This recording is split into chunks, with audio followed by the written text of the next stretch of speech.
Hi friends, அனைவருக்கும் வணக்கம். நாம் இன்றைக்கி சேனைக்கிழங்கு வறுவல் எப்படி செய்யலான்னு பார்க்கலாங்க. இந்த ரெசிபி ரொம்ப குயிக்காக செஞ்சிடலாங்க. அதே டைமில் ரொம்ப டேஸ்ட்டாக இருக்கும். இது வெளியே கிறிஸ்பியாகவும் உள்ளே சாஃப்டாகவும் இருக்குங்க. வாங்க இந்த சேனைக்கிழங்கு வறுவல் எப்படி செய்யலான்னு பார்க்கலாம். வாங்க வீடியோக்குள்ளே போகலாம். ஃபஸ்ட்டு இந்த மாதிரி அகலமான ஒரு மிக்சிங் பவுல் எடுத்துக்கோங்க. அதில் ஒரு கோலி குண்டு அளவு புளி எடுத்து 2 கிளாஸ் தண்ணி ஊற்றி நல்லா கரைச்சிட்டு வீடியோவில் காமிக்கிற மாதிரி இந்த மாதிரி ஃபில்ட்ரு பண்ணி இந்த பவுலில் சேர்த்து விட்டுருங்க. இப்போ நான் 1 கப்பு, அதாவது 200 கிராம் இருக்குங்க. இந்த 1 கப்பு சேனைக்கிழங்க இந்த மாதிரி கியூபாக கட் பண்ணி சேர்த்து விட்ருக்கேங்க. இப்போ இந்த சேனைக்கிழங்க அப்படியே மூடிட்டு ஒரு 2 நிமிஷத்துக்கு அப்படியே ஊற வச்சுருங்க. ஏன் சேனைக்கிழங்கு புளித்தண்ணியில் போட சொல்கிறேன்னா, சேனைக்கிழங்குக்குன்னே ஒரு அரிப்புத்தன்மை இருக்குங்க. இந்த மாதிரி ஒரு 2 நிமிஷத்துக்கு புளித்தண்ணியில் ஊற வச்சு எடுத்துட்டோம்னா சுத்தமாக அந்த அரிப்புத்தன்மையே இருக்காது. இந்த டிப்ஸை ஃபாலோ பண்ணி பாருங்கள்.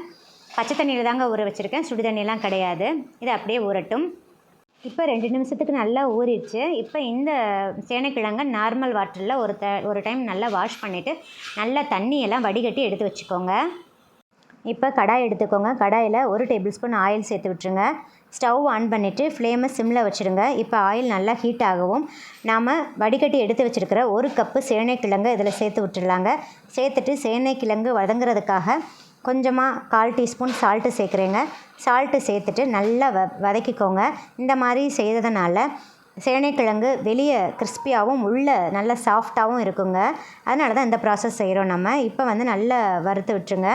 ஒரு மூடி போட்டு மூடி வச்சுட்டு ஒரு 2 நிமிஷத்துக்கு அப்படியே இருக்கட்டும், விட்டுருங்க. இடையில எடுத்து நல்லா கிளறி விட்டுக்கிட்டே இருங்க. இப்போ பாருங்கள், சேனைக்கிழங்கு லைட்டாக அதோட நிறம் மாறி நல்லா சிவந்து வந்திருக்குங்க. லைட்டாக தான் சிவந்திருக்கும்.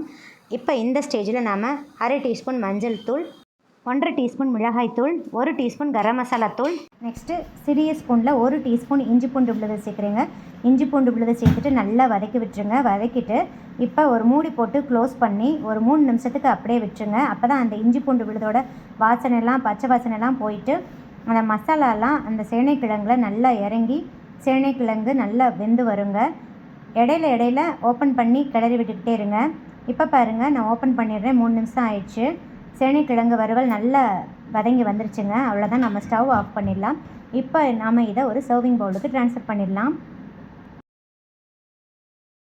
பாருங்கள் ஃப்ரெண்ட்ஸ், ஃபைனலாக சேனைக்கிழங்கு வறுவல் ரெடி ஆயிடுச்சு. இது வெளியே கிறிஸ்பியாகவும் உள்ளே நல்ல சாஃப்டாகவும் இருக்குங்க. தயிர் சாதம், ரச சாதம், சாம்பார் சாதம் எல்லாத்துக்குமே ரொம்ப டேஸ்ட்டாக இருக்குங்க. ஈவன் பருப்பு கடைசல் இருக்குது பார்த்தீங்களா, அதுக்குமே நல்லா ரொம்ப டேஸ்ட்டாக இருக்குங்க. நீங்களும் கண்டிப்பாக ட்ரை பண்ணி பாருங்கள். ரொம்ப சிம்பிளாக செஞ்சிடலாங்க. கொஞ்சம் கூட அரிப்புத்தன்மையே இருக்காது. இந்த வீடியோ பிடிச்சிருந்தால் லைக், ஷேர், கமெண்ட் பண்ணுங்கள். மறக்காமல் சப்ஸ்கிரைப் பண்ணுங்கள். பக்கத்தில் இருக்கிற பெல் ஐக்கானையும் கிளிக் பண்ண மறந்துடாதீங்க. அப்போ தான் டெய்லி அப்லோட் பண்ணுற புத்தம்புது வீடியோக்கள் உங்களுக்கு உடனுக்குடன் நோட்டிஃபிகேஷனாக வந்து சேரும். சுவை அறிந்திட சுவைத்து பாருங்கள். தேங்க்யூ ஃபார் வாட்சிங்.